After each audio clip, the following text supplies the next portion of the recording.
Hello friends, एक बार फिर आप सभी का मोस्ट वेलकम है। आप सभी के साथ आज हम बात करेंगे कॉम्प्लेक्स एनालिसिस के अंदर।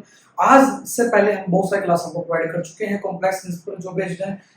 एक और बड़ी बात, उम्मीद है कि आप मैथ एंजॉय कर रहे हैं एंड लगातार प्रयास हमारा आप इस तरह से एंजॉय करते हैं मैथमेटिक्स को। आज हम बात करने वाले कॉम्प्लेक्स एनालिसिस बहुत ही इंपॉर्टेंट मोरेरा थ्योरम के बारे में, जिससे बोला जाता है कन्वर्स ऑफ कॉची थ्योरम। जो कॉची थ्योरम हम पढ़ चुके हैं उसकी स्टेटमेंट भी करेंगे। Then we will talk about the Morera theorem, that is the converse part, something sort of converse जो कैसे हमारे पास कॉची थ्योरम का है। तो सबसे पहले जैसे कि हम प्रूव भी कर चुके हैं कॉची थ्योरम को, उसको यूज करते हुए उसकी जो डेफिनेशन है उसको कैसे कन्वर्स किया गया कुछ कंडीशंस के साथ, then we will prove the Morera theorem in today session. आइए बात करते हैं मोरेरा थ्योरम स्टेटमेंट के बारे में, मोरेरा थ्योरम के प्रूफ के बारे में एंड जो बेसिक कांसेप्ट जो यूज करने वाले हैं, जैसे कि डेफिनेशन ऑफ एनालिटिक फंक्शन क्या होती है, कॉची थ्योरम क्या थी, सभी को यूज करते हुए बहुत ही खूबसूरती से हम सीखेंगे मोरेरा थ्योरम के प्रूफ के बारे में। तो सबसे पहले ये बात करते हैं हमारे पास गिवन स्टेटमेंट करने से पहले मोरेरा थ्योरम की बात करते हैं कॉची थ्योरम के बारे में। जैसे कि आप जानते हैं, हम बात कर भी चुके हैं कॉची थ्योरम क्या होती है हमारे पास। We already discuss about Cauchy theorem. What was the statement of Cauchy theorem. जैसा कि हम बात कर चुके हैं, यदि कोई भी फंक्शन एनालिटिक होता है, सिंगल वैल्यूड होते हैं किसी भी कंटूर के अंदर, तो उस फंक्शन का इंटीग्रेशन उस क्लोज कंटूर के अंदर क्या होता है, जीरो के इक्वल होता है। हमारे पास क्या statement, if a function F Z, यदि वो फंक्शन हमारे पास दैट इज एनालिटिक, क्या है हमारे पास एनालिटिक है and single valued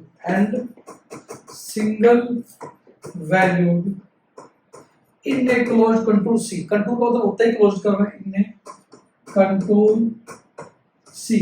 then Cauchy theorem says that, क्या कहते हैं हमारे पास, it says that integral over C f z d z is always equal to zero.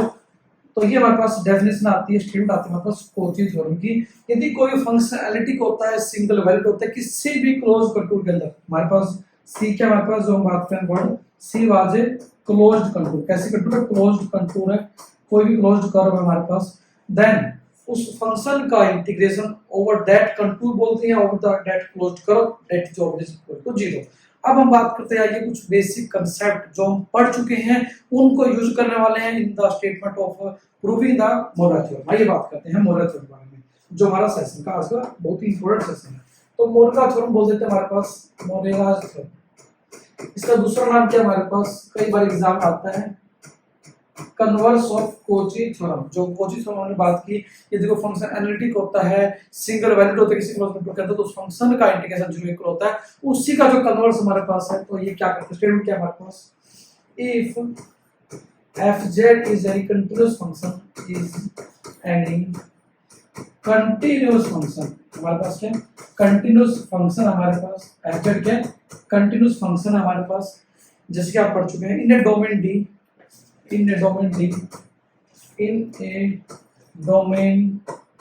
D and क्या हमारे पास, if every close contour and if every closed contour C in domain D such that क्या होती है हमारे पास condition, integral over f z d z is equal to zero for such contour, then Morera theorem says that then f z is analytic. तो ये हमारे पास statement आती है, that is definite statement of Morera theorem. ये बात करते हैं हमारे पास एनालिटिक इन डोमेन डी, उसी डोमेन के अंदर क्या होगा, एनालिटिक होगा। इससे बोला जाता है हमारे पास it is the short of converse of Cauchy theorem. इसे क्या बोलते हैं हमारे पास, कन्वर्स ऑफ कॉची थ्योरम। इसे बोलते हैं हमारे पास कन्वर्स ऑफ कॉची थ्योरम। आइए बात करते हैं इसको कैसे, हमने बोला कि ये कन्वर्स है हमारे पास कॉची थ्योरम का। अब देखिए हमारे पास, इससे पहले डिस्टिंक्ट के बारे में बात करें, हमने बात की थी हमारे पास कॉची थ्योरम के बारे में। कॉची थ्योरम क्या थी हमारे पास, यदि कोई फंक्शन एनालिटिक होता है और सिंगल वैल्यूड होता है तो उस फंक्शन का इंटीग्रेशन उस क्लोज कंट्रोल के अंदर इक्वल टू 0 होता है। और इसमें हमारे पास क्या है, कुछ चीज जैसा ही है, बिल्कुल उल्टा दिया हुआ है हमारे पास, बस एक कंडीशन का डिफरेंस है, that was the condition of continuous function. ये बड़ा डिफरेंस है। यदि कोई फंक्शन कंटीन्यूअस हो और हमारे पास किसका डोमेन डी के अंदर हो एंड एवरी क्लोज कंटूर का हमारे पास integration of function will be 0 हो, दो कंडीशन है, इंटीग्रेशन 0 फंक्शन का over the close contour C and function must be continuous हो, तो हमारे पास फंक्शन एनालिटिक होता है। वहां पे क्या था कोची थ्योरम में, हमें फंक्शन एनालिटिक गिवन था, हमने कहा था कि फंक्शन का इंटीग्रेशन विल बी 0 होगा, बट यहां पे हमारे पास हमने क्या लिया, फंक्शन कंटीन्यूअस भी लिया, इंटीग्रल 0 लिया है, देन वी क्लेम दैट कि हम क्या करेंगे प्रूव एफजेड एनालिटिक होगा, ये हमें प्रूव करना है। तो आइए बात करते हैं एनालिटिक होने के लिए हम क्या दिखाते हैं, फंक्शन हर एक पॉइंट पे डिफरेंशिएबल होगा, that is the basic concept behind this. तो ये बात करते हैं, और इससे पहले हम बात कर चुके हैं कोची थ्योरम, जैसे कि हम स्टेटमेंट के बारे में आज बात की, इसके बाद हमने कुछ करोलरीज पढ़ी थी जो कोची थ्योरम पे बेस्ड थी हमारे पास, उसमें हम कोची इंटीग्रल फार्मूला, हाई और डेरिवेटिव कोची का फार्मूला हम सभी स्टडी कर चुके हैं। तो उन कुछ बेसिक कांसेप्ट्स को भी यूज करने वाले आने वाले अभी कुछ टाइम में। तो सबसे पहले बात करते हैं प्रूफ के लिए, मान लेते हैं हमारे पास, जैसा कि हम करोलरी पढ़ चुके हैं कोची थ्योरम की, क्या था हमारे पास, प्रूफ करते हैं कि बात करें प्रूफ के बारे में, we are going to prove this theorem right now. Let z not be fixed point and z को variable point है। Let z not be any fixed point and z any variable point. Z be any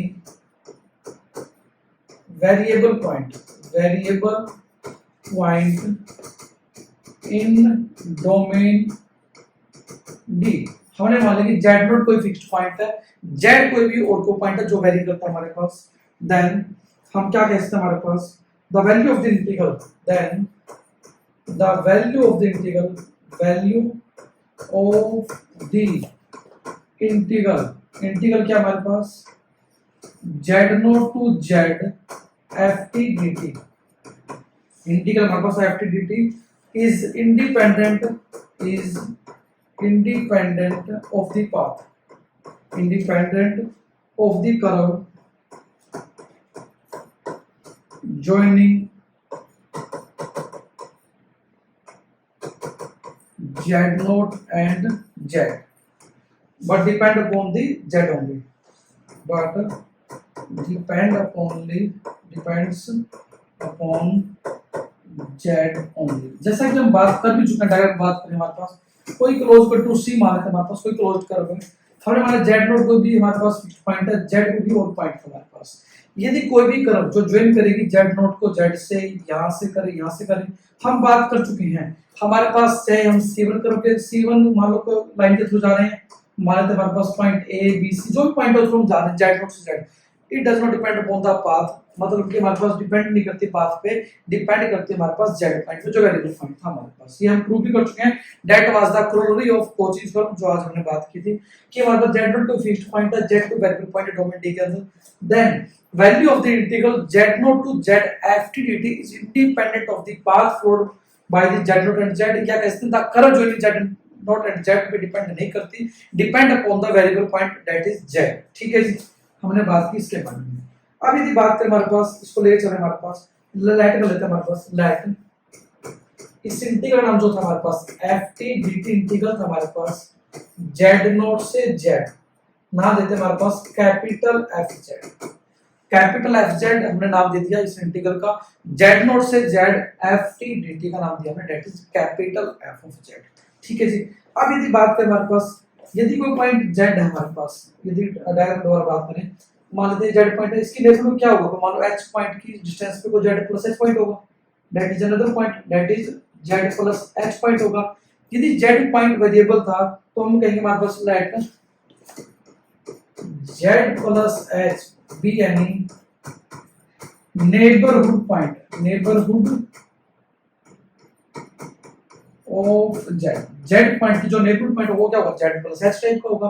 और यदि value निकालें f of small z plus h की, वो क्या होगी, z note, z square की z प्लस h होगी हमारे पास, जहां पे z था रिप्लेस करो z प्लस h से, it will B same ft dt होगा, बाकी सारा का सेम रहेगा हमारे पास। हमने क्या किया, जब z को रिप्लेस कर दिया किससे, just we replace the z by z plus h, क्योंकि z जिस प्रॉपर्टी सेटिस्फाई करता है तो z plus h also negative point, तो हमारे पास z प्लस h उस पॉइंट को सेटिस्फाई करेगा। ठीक है जी, यहाँ तो कुछ भी मुश्किल नहीं है, न्यूमेरिकल था। आइए बात करते हैं, कंसीडर कर लेते हैं हमारे पास एक इंटीग्रल, क्या करते हैं f of z plus h minus f of z। ठीक है जी, अभी हमने वैल्यू निकाली थी f of z plus h की, जो भी आई थी हमारे पास स्लाइड में, क्या थी, दैट वाज क्या थी, z not to z plus h ft dt थी हमारे पास, माइनस fz क्या था हमारे पास, z नॉट से z ft dt क्या था हमारे पास, z not to z ft dt, that was the value like this, हमारे पास 3 वैल्यू थी। आप दोनों को देखिए, आप कुछ आपने ग्रेजुएशन पढ़ा हुआ कंसेप्ट है, a to b integral of b to a करना हो तो माइनस आ जाता है हमारे पास, वही सेम कंसेप्ट यहां करेंगे हमारे पास। क्या होगा हमारे पास, you can write z not to z plus h ft dt था हमारे पास, ये माइनस लिमिट, इसको प्लस करना तो क्या करेंगे, लिमिट चेंज कर देंगे, प्लस क्या कर देंगे z to z not ft dt होगा हमारे पास। सेम कंसेप्ट, अब यहाँ पे क्या है, वैल्यू वही हमारे पास, इंटीग्रल है हमारे पास a to b b to c, तो a टू c लिख सकते हैं, therefore we can write this as, हम क्या लिख सकते हैं हमारे पास, we can write this, it will be z to z plus h ft, हम इसको ऐसे लिख सकते हैं।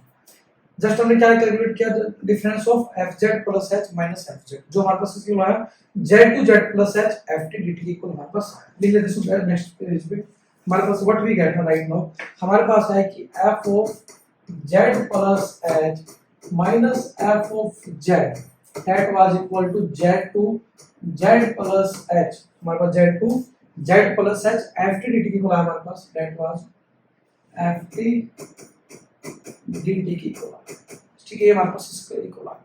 अब यहाँ तक आने के बाद आपको क्या करना होता है, ऐसे डिवाइड करना है, dividing by h on both side, dividing by h on both sides. यदि ऐसे डिवाइड कर दो तो क्या होगा, व्हाट वी गेट, यहाँ पे क्या होगा f of z plus h minus क्या होगा हमारे पास f of z upon h, क्या होगा हमारे पास, दोनों को ऐसे डिवाइड कर दिया, what we get f of z plus h minus f of z upon h, it will be क्या होगा 1 बाय h टाइम हो जाएगा हमारे पास, integral z to z plus h हो जाएगा हमारे पास, z plus h f d। ठीक है जी, अब यदि बात करें हमारे पास यहाँ क्या कर सकते हैं, स्मॉल f z को सब्ट्रैक्ट कर देते हैं, और हमारे पास क्या करते हैं, subtracting f of z on both side, subtracting, then modulus लेंगे हमारे पास, सब्ट्रैक्टिंग किसको सब्ट्रैक्ट करते हैं, स्मॉल f z को, small f z on both sides. जब हम रिवाइज करेंगे आपको क्लैरिटी, हमने ये सारा कार्य क्यों किया। अब हम बात करते हैं सब्ट्रैक्ट किया तो क्या होगा, क्या होगा f of z plus h minus f of z on h, तो था ही हमारे पास, माइनस f z करेंगे हमारे पास सेम, यहाँ भी सेम होगा, राइट साइड 1 बाय h था, integral z to z plus h था ft dt minus f z।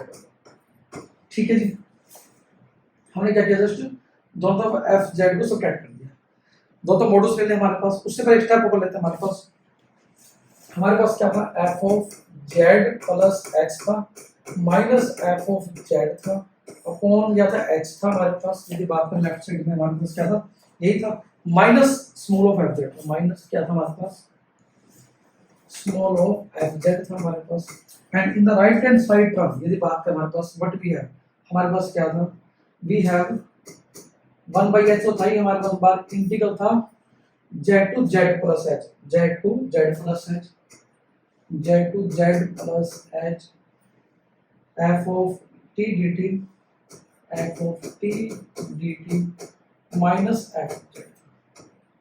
ठीक है, अब यदि लिखना चाहे हमारे पास क्या लिख सकते हैं, हमारे पास z to z plus h लिख सकते हैं हमारे पास dt।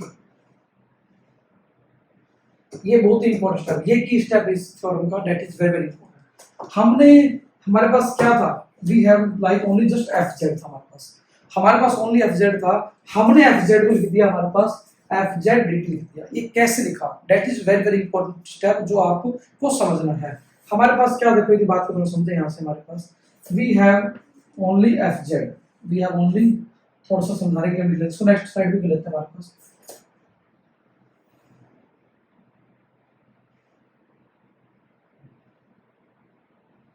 हमारे पास क्या था, we have only f z हमारे पास। हमने लिखा इसको, इस वक्त हमारे पास क्या लिखे, इंटीग्रल लिखे एफ जेड डी टी लिखेंगे तो क्या होगा, z to z plus h करें तो इससे ये कैसे बना हमारे पास, ये इससे कैसे बना। अब ये यदि एफ जेड है, डी टी की रिस्पेक्ट में एफ जेड बाहर आ जाएगा, इंटीग्रेशन बचेगा 1 इंटू डी टी बचेगा और z to z plus h होगा हमारे पास। ठीक है जी। अब यदि बात करें हमारे पास, वी कैन राइट, ये हमारे पास 1 बाय एच लिखा हमने यहाँ पे, तो अब यदि 1 बाय रिस्पेक्ट टी करेंगे तो क्या टी होगा, डी टी के साथ टी आएगा, तो एफ जेड तो था ही बाहर और यहाँ क्या बचेगा टी, टी में ऊपर लिमिट करेंगे तो t plus z plus h minus z बचेगा, z plus h minus z बचेगा, इट विल कैंसिल आउट तो हमारे पास बचेगा एच इंटू एफ जेड। तो इसको हमने यदि सोल्व किया तो हमारे पास ये बचा हमारे पास। ठीक है जी। यदि जेड तो z plus h f z जब सोल्व करते हैं we get h into f z, but हमारे पास क्या था, एफ जेड था अकेला तो एच से डिवाइड कर देंगे दो, तो इसलिए हमने ये स्टेप यहाँ पे इसलिए किया कि हमने सिंपल एफ जेड को z to z plus h f z d t लिख दिया, क्योंकि एफ जेड वहां से कांस्टेंट बाहर निकालेंगे तो 1 का इंटीग्रेशन टी होगा, टी में यदि अपन पुट के Z plus h minus Z होगा, अगेन जेड बचेगा एच बचेगा, तो यहाँ पे एक एच एक्स्ट्रा भी लिखना पड़ेगा, हमें क्या लिखना पड़ेगा, एक एच लिखना पड़ेगा। समझ में आया आपको, दैट इज वेरी वेरी की इंपॉर्टेंट की स्टेप। अब भाई कुछ भी नहीं है हमारे पास, क्या करना, 1 बाई एच कॉमन लेना हमने, उस समय मॉडल्स हो तो मॉडल्स ले लो आप, या कॉमन ले लो, 1 बाई एच बाहर निकाल दिया, क्या होगा, a z to z plus h f t minus f z d t. ठीक है जी। Taking modulus on both side, taking modulus on both side, taking modulus on both sides, but we get, हमारे पास क्या है, ये दोनों modulus हैं तो हमारे पास क्या होगा, we get modulus of f of z plus h minus capital f of z upon h minus small of f z. It was, ये क्या था हमारे पास, एफ वाज कंटिन्यूअस, यदि एफ कंटिन्यूअस होता हमारे पास क्या होगा रिजल्ट हमारे पास, यदि एफ कंटिन्यूअस होता हमारे पास, इफ एफ फंक्शन था हमारे पास that was continuous, given statement हमारे पास मोरथलम की, तो क्या होगा, f t minus f z it will be more less than epsilon होगा, कब कब, जब t minus z less than delta होगा। ये हमारे पास क्या होता है, पढ़ चुके हैं आप कंटिन्यूटी के अंदर कि हमारे पास f t minus f z less than epsilon होता है, कब कब, जब t minus z less than delta होता है। तो वही हमारे पास यदि एफ कंटिन्यूअस होता है, इसको यूज करें हमारे पास we get this theorem, this definition of the continuity. तो हमारे पास क्या होगा, it will be less than epsilon लिख देंगे हमारे पास, it will be less than 1/5, it was less than epsilon हो जाएगा। ठीक है जी।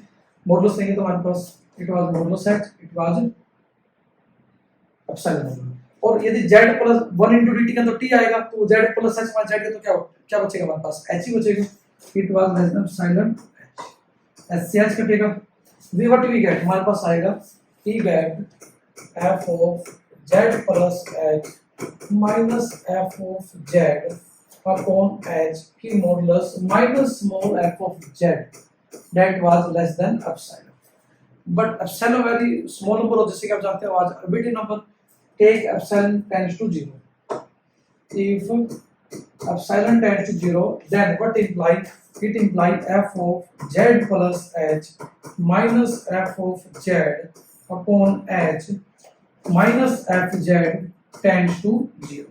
यदि राइट हैंड साइड 0 पे अप्रोच करते हैं तो लेफ्ट हैंड साइड से छोटी है, that is also approaches to 0।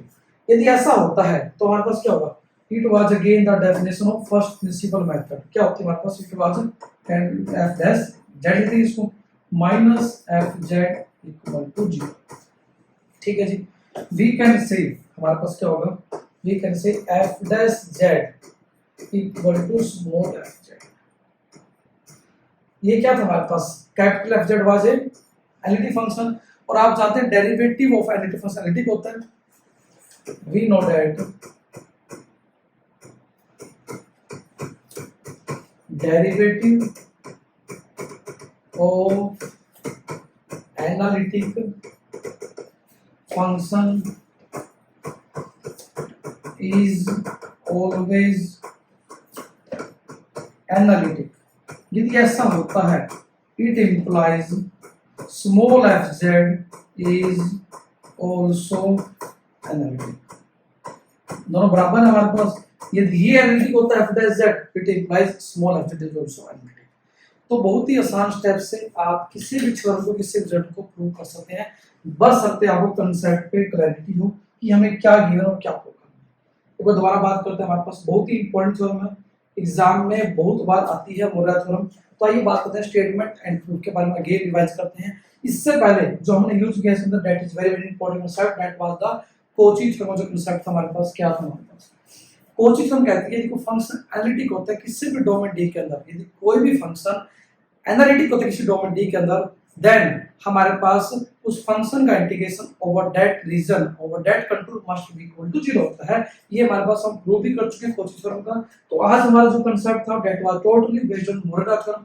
हमने कहा कि मोरेरा थ्योरम स्टेटमेंट क्या होती है। हमने कहा कि हमारे पास जो कन्वर्स टाइप कुछ हमारे पास थ्योरम आते हैं मोरेरा थ्योरम, जो कन्वर्स किसका, हमारे पास कोची थ्योरम का जो कन्वर्स टाइप का है हमारे पास। तो हमने कहा यदि कोई फंक्शन कंटीन्यूअस होता है हमारे पास, यदि कोई फंक्शन कंटीन्यूअस होता है किसी भी डोमेन डी के अंदर, एंड फंक्शन हमारे पास क्या होता है कि value integral over the close to 0 equal होती है, तो हम क्लेम करना चाह रहे हैं कि जो फंक्शन था हमारे पास that must be analytic. Function का जो हर एक पॉइंट पे डेरिवेटिव पॉसिबल है, दैट इज कॉल्ड डिफरेंशिएबल और एनालिटिक बोल देते हैं हमारे पास। तो हमारे पास मोरेरा थ्योरम स्टेटमेंट क्या है, यदि कोई फंक्शन कंटीन्यूअस होता है किसी भी डोमेन डी के अंदर एंड फंक्शन का integration over the close control C must be 0 होता है, तो हमारे पास फंक्शन क्या होता है, एनालिटिक होगा। ये हमें क्लेम करना है। तो आपको कंटिन्यूटी यूज करना है और बेसिक कंसेप्ट जो है आपको प्रूव करने वाले हैं, ठीक है जी। तो सिंपल हमने क्या कहा, हमारे पास जेड नॉट कोई फिक्स्ड पॉइंट है हमारे पास, और जेड भी हमने मान लिया वेरिएबल पॉइंट है। दो पॉइंट लिए डोमेन के अंदर, हमने कहा फिक्स्ड पॉइंट है, एक को वेरी करता पॉइंट जेड मान दिया। हमने कहा फिक्स्ड पॉइंट हम जेड नॉट है, वेरी करता है जेड मान दिया। हमने कहा कि दो जो वैल्यू हमारे पास दो पॉइंट को ज्वाइन करते, किसी कंट्रोल के दो पॉइंट लेते हैं हमारे पास, उन जो दो पॉइंट को ज्वाइन करेंगे हम, तो जो हमारे पास इंटीग्रल की वैल्यू होगी that must B path independent, वो पाथ पे डिपेंड नहीं करती, हम प्रूव कर चुके हैं। That was the chronology of Cauchy theorem. इसके बाद हमने कहा कि हमारे पास वो डिपेंड करती है वेरिएबल पॉइंट जेड के ऊपर। सिंपल सा कहा कि z nought and z are two point from the domain D in a domain D, या कैसे इन ए क्लोज कंट्रोल सी, जो डोमेन डी का पार्ट थी हमारे पास। हमने कहा कि जेड नॉट टू जेड यदि हम इंटीग्रल निकालते हैं that must be independent of the point, करो जो Z nought and Z path independent होती है, बट डिपेंड करती है वेरिएबल पॉइंट कहां पर लोकेटेड है।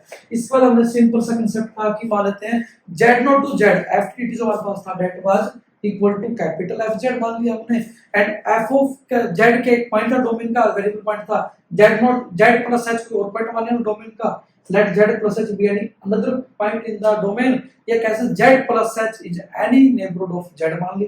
तो यदि हमें f of z का पता है तो f of z plus h भी निकाल सकते हैं, that is again z to z plus z not to z plus h f dt होगा। जस्ट हमें क्या करना, जहां पे z था यहां था, यदि बात करें हमारे पास we have z is here and here, हमने रिप्लेस z plus h से यहां रिप्लेस कर दिया, बहुत सिंपल। अब दोनों सब्ट्रैक्ट कर दिया हमारे पास, आगे तो सिर्फ न्यूमेरिकल पोर्शन क्या हुआ, कंसीडर कर लिया हमने इसको, कंसीडर क्या करें, consider f of capital f of z plus h minus capital f of z। तो हमारे पास f of z plus h value हम निकाल चुके हैं, f ऑफ z वैल्यू हम निकाल चुके हैं। हमारे पास सिंपल क्या थी, z not to z plus h f dt थी, यहां पे z not to z f dt थी। ये कहां से वैल्यू हमारे पास, अभी जो हमने कंसीडर की थी वैल्यू, कैपिटल f z नाम दिया हमने किसका, z not to z f dt नाम दिया, तो वही हमने लिख लिया यहां पर, ठीक है जी। Same f of z plus h निकाला था, दोनों वैल्यू मैंने मान ली, इसका फर्स्ट इक्वेशन हमारे पास, it is second equation. Using first and second equation here what we get, we can write capital f of z plus h is equal to z not to z plus h f of t dt minus हमने f of z नाम दिया z not to z f dt नाम दिया। हमें एक property पता है, property क्या थी हमारे पास, यदि बात करें हमारे पास प्रॉपर्टी है डेफिनेट इंटीग्रल की a to b f x dx हमारे पास, यदि तो हम लिख सकते हैं minus b to a fx dx, वही हमने यूज किया यहाँ पे। हमारे पास क्या था, z नॉट टू z था हमारे पास, इसको z टू z नॉट करें तो क्या होगा, z टू z नॉट तो प्लस हो जाए, माइनस का प्लस कर दिया, क्योंकि a to b integral fx dx क्या होता है, minus of b to a के इक्वल होता है fx dx, ठीक है जी। आगे हमने प्रॉपर्टी अप्लाई कर दी, प्रॉपर्टी क्या थी डेफिनेट इंटीग्रल की, अब हमने दूसरी प्रॉपर्टी अप्लाई की, क्या था property, a to b integral fx dx plus b to c fx dx that will be equal to a to c fx dx। ये हमारे पास प्रॉपर्टी होती है। प्लस टू में पढ़ चुके हैं हमारे पास a to b integral b to c integral that must be equal to a to b integral होता ही है। अब हमारे पास a टू b था, b टू c था, a टू c लिख दिया, z to z plus f dt लिख दिया हमने, ठीक है जी। इसके बाद यदि बात करें हमारे पास क्या था, हमने हमारे पास जो वैल्यू आई लिख दिया इसको यहाँ पे क्या था हमारे पास capital f of z plus h minus f of z equal to z plus h f dt लिख दिया हमने, ठीक है जी। ओके, दोनों डिवाइड कर दिया h से, dividing both side by h, तो हमारे पास क्या होगा f of z capital f of z plus h minus capital f of z by h, यहाँ पे 1/h आ गया हमारे पास, ठीक है। दोनों तरफ स्मॉल f z सब्ट्रैक्ट कर दिया हमारे पास, ठीक है जी, दोनों स्मॉल f z से सब्ट्रैक्ट कर दिया।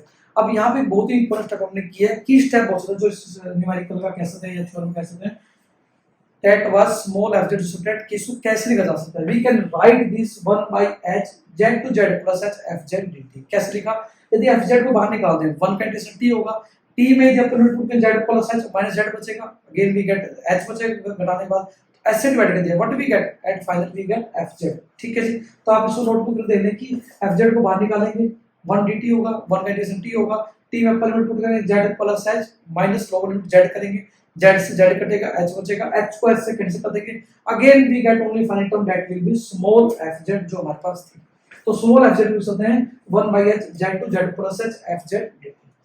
हमारे पास क्या था, 1/h बाहर आ गया, हमारे पास common 1/z to z plus h f t f z common dt common है, f t minus f z बच गया हमारे पास। दो मॉडुलस ले लिया हमारे पास, taking modulus from both side we get modulus of this whole term right hand side whole term. अब यहाँ पे फंक्शन f क्या था हमारे पास, that was given as continuous in Morera theorem statement में, तो यहाँ पे कंटीन्यूटी थ्योरम लगा देंगे, ft minus f z less than epsilon होगा तो जब t minus z less than delta होगा, तो हमारे पास ये लेस देन एप्सिलॉन आ गया, s से s कैंसिल हो गया, we get capital f of z plus h minus capital f of z by h minus f z का mod less than epsilon, but epsilon was arbitrary, it may be equal to 0।